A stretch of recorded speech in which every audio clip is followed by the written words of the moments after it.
안녕하세요. 할렐루야 교회 성도 여러분, 오늘은 시편 140편 3절 말씀을 통해 함께 은혜 받고자 합니다. 오늘 본문 말씀입니다. 뱀같이 그 혀를 날카롭게 하니 그 입술 아래에는 독사의 독이 있나이다. 아멘. 이 시는 탄원시로서 원수의 악행과 또 탄압 가운데 하나님께서 구원해 주시기를 간구하는 시입니다. 그중 오늘 읽은 본문의 2절과 3절은 악인들의 모습을 그리고 있는데요. 특히 오늘 3절은 말에 대해서 알려주고 있습니다. 악인의 말은 어떠합니까? 먼저는 뱀과 같이 그 혀를 날카롭게 하는 말이며 또한 입술 아래에는 독사의 독이 있는 말이다 라고 말하고 있습니다. 이처럼 말씀은 악인의 혀가 가진 두드러진 특징을 두 가지로 알려주고 있는 것입니다. 첫째로 날카롭다 라고 표현합니다. 여기서 날카롭다 라는 것은 말하는 방식과 습관에 있어서 언제나 상처를 주는 사람을 말합니다. 우리는 살아가면서 참 많은 사람을 만나지 않습니까? 그러한 사람들을 만나면 어떤 사람은 따뜻한 말로 우리를 위로해주는 사람이 있는가 하면 어떤 사람은 꼭 우리의 마음을 상처를 주는 사람들을 만날 때가 있습니다. 말을 해서 상처를 주는 사람들 말입니다. 이들은 자기 생각과 기분이 내키는 대로 아무렇게나 말을 하는 사람을 말합니다. 조금만 생각하면 완고하고 또 부드러운 표현을 사용할 수 있음에도 사람을 인격적으로 대하는 부분이 훈련되지 않아서인지 아니면 내면의 쓴뿌리가 너무 많아서인지 그러한 사람들은 사람들을 함부로 대하는 것입니다. 오히려 이렇게 상처를 주는 이런 말하는 사람들은 그 마음에 두려움이 많아서일 수도 있습니다. 사람들로부터 상처받지 않기 위해서 오히려 다른 사람들에게 날카로운 말로 공격하는 겁니다. 그들이 더 이상 함부로 할 수 없도록 하는 방어 기제로 사용하는 것이지요. 두려움 때문이든 아니든 사람들에게 상처를 주는 말은 고쳐야 하는 것입니다. 오늘 성경이 그것을 악한 것이라고 알려주고 있기 때문입니다.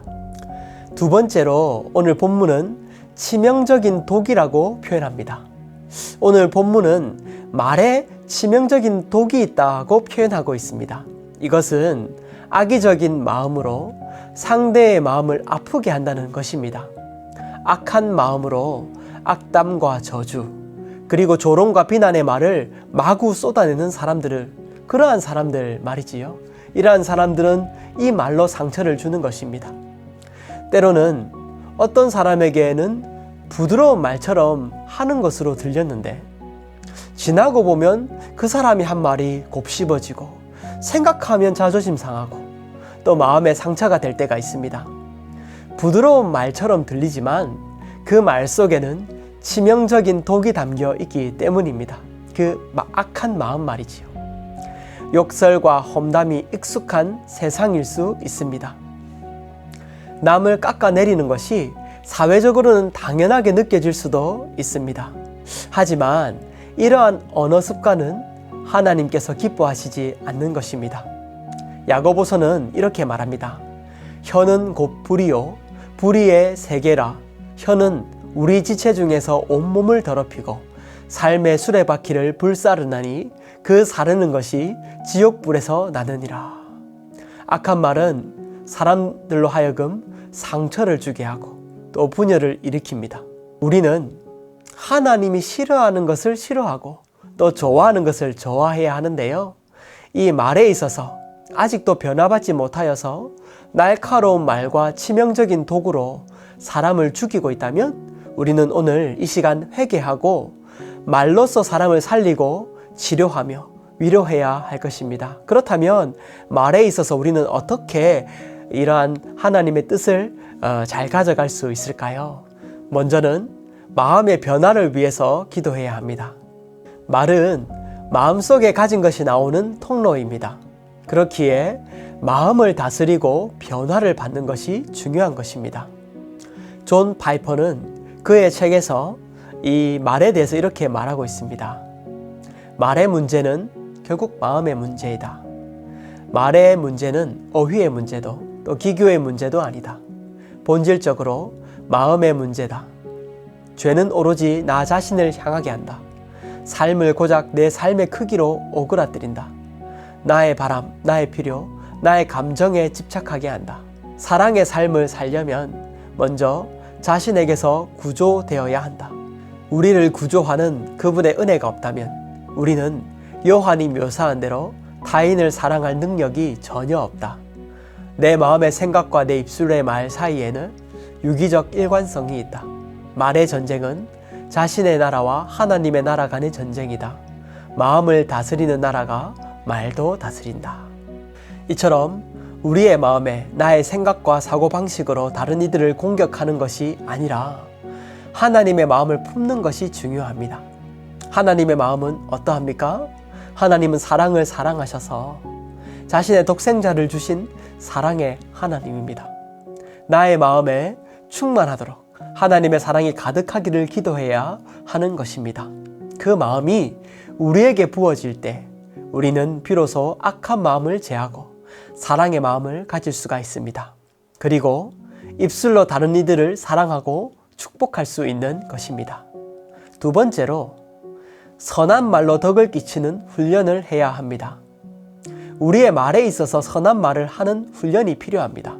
늘 습관처럼 짜증내고 투덜거리던 사람은 그 마음을 살피고 오히려 선한 말을 하는 훈련을 하는 것이고, 다른 이에게 날카로운 말로 상처를 주던 사람들은 사람들을 세우는 단어를 사용하여 덕을 끼치는 것입니다. 에베소서 말씀은 이렇게 말합니다. 무릇 더러운 말은 너희 입 밖에도 내지 말고 오직 덕을 세우는데 소용되는 대로 선한 말을 하여 듣는 자들에게 은혜를 끼치게 하라. 더러운 말은 입 밖에 내지 말라고 합니다. 그것은 나쁜 말을 할 것 같으면 침묵하라는 것입니다. 마음속에 어지러움과 또 악한 생각이 들어있으면 말을 하기보다 오히려 침묵함으로 마음을 다스리는 것이 중요합니다. 그리고 말을 함에 있어서는 덕을 세우라는 것입니다. 사람들에게 칭찬하고 또 사람들을 세워주는 말로 덕을 끼치는 것입니다. 우리 남편 오늘 너무 멋지네. 우리 아내 오늘 너무 수고했어. 우리 딸 오늘 너무 예쁘다. 우리 아들 너무 잘했어. 최고야. 여러분, 이런 말, 가족들에게도 이런 선한 말로 덕을 끼치고 또 교회에서도 사회에서도 사람들을 세워주는 사람이 되는 것입니다. 그 모든 것은 우리에게 선으로 돌아오게 될 것입니다. 그뿐만 아니라 말을 통해서 복음을 전하는 것도 훈련해야 합니다. 나를 구원하신 하나님 그리고 예수님의 사랑을 언제나 전할 수 있도록 준비하고 사람들을 살리는 생명의 말을 준비하는 것입니다. 하나님께서는 우리의 입술을 사용하기 원하십니다. 우리의 마음과 생각이 말로 표현되기에 우리는 더욱 경건한 마음을 위해서 마음을 새롭게 하는 것이 중요하고, 그리고 우리가 또한 입술을 사용하여 다른 이들에게 덕을 끼치고 또 복음을 전할 수 있는 훈련을 해야 할 것입니다. 이러한 훈련을 통하여서 온전히 하나님께서 영광 받으시리라고 믿습니다. 기도하겠습니다. 사랑하는 하나님 아버지, 우리의 입술을 붙들어 주시옵소서. 마음을 새롭게 하여 늘 하나님의 사랑을 묵상하게 하시고 말에 있어서 덕을 끼치는 선한 삶을 살게 하여 주시옵소서. 그리하여 오직 하나님께만 영광을 돌리게 하여 주시옵소서. 예수님 이름으로 기도합니다. 아멘.